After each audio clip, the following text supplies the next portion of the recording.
Bonjour à tous, on commence cette revue de presse en France avec la une du quotidien régional Ouest France qui revient sur la défaite du Stade Rennais hier soir 2-1 face au SCO d'Angers. Une défaite à domicile 3 jours après le match nul contre Krasnodar en Ligue des Champions. L'apprentissage de la Coupe d'Europe continue pour le club breton qui doit enchaîner tous les 3 jours. Unou avait ouvert le score pour Rennes mais Bouffal et Fulgini ont puni des Rennais fatigués.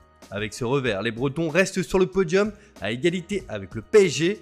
De son côté, Angers monte à la 6ème place. On traverse la Manche où ce matin un homme fait l'unanimité dans le royaume.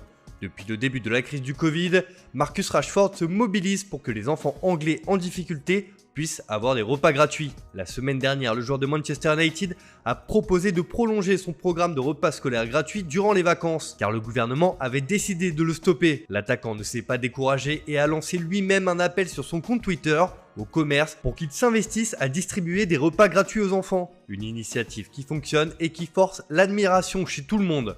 Le Daily Mirror en fait d'ailleurs sa une et reprend une déclaration de Jürgen Klopp. « Je suis si fier de toi Marcus », a déclaré l'Allemand, pourtant coach de Liverpool. Oui, mais dans ce genre de situation, les rivalités sont mises de côté et le geste du Mancunien est salué partout.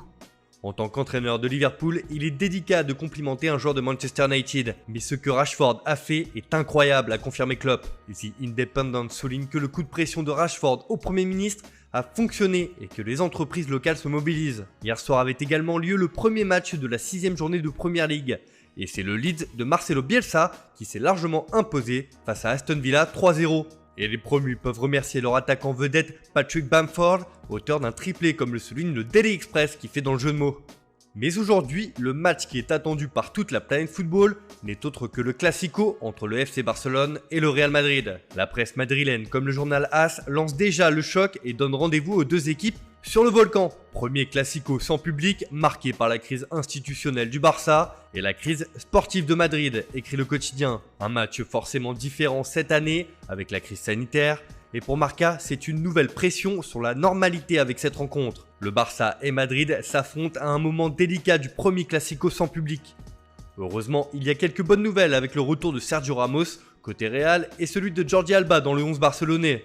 Malgré le contexte particulier, toute l'Espagne trépigne tout de même d'impatience d'assister à ce choc entre les deux mastodontes. Pour le journal Sport, ce sera un classico de l'illusion. Le Barça de Koeman veut renforcer son nouveau projet par une victoire convaincante sur Madrid, dans un Camp Nou vide à cause du Covid. L'entraîneur va aligner son équipe de gala dirigée par Léo Messi et avec la fraîcheur d'Ansu Fati pour dominer le rival dès la première minute. De son côté, Zidane joue sa tête après un mauvais début de saison et une lourde défaite cet après-midi pourrait le laisser au bord du gouffre. Les merengues vont forcer le retour de Sergio Ramos après la débâcle défensive en Ligue des Champions contre le Shakhtar. Pour Mundo Deportivo, ce classico n'aura rien de classique. Le grand duel est joué pour la première fois de l'histoire sans public au Camp Nou. Le Barça peut condamner un Zidane très contesté, écrit le journal. Enfin, on termine ce tour de la presse en Italie où l'actualité du jour concerne la prolongation de Paolo Dybala avec la Juventus. Le Corriere dello Sport en fait d'ailleurs sa couverture et annonce que l'avenir de la Gioia est suspendu.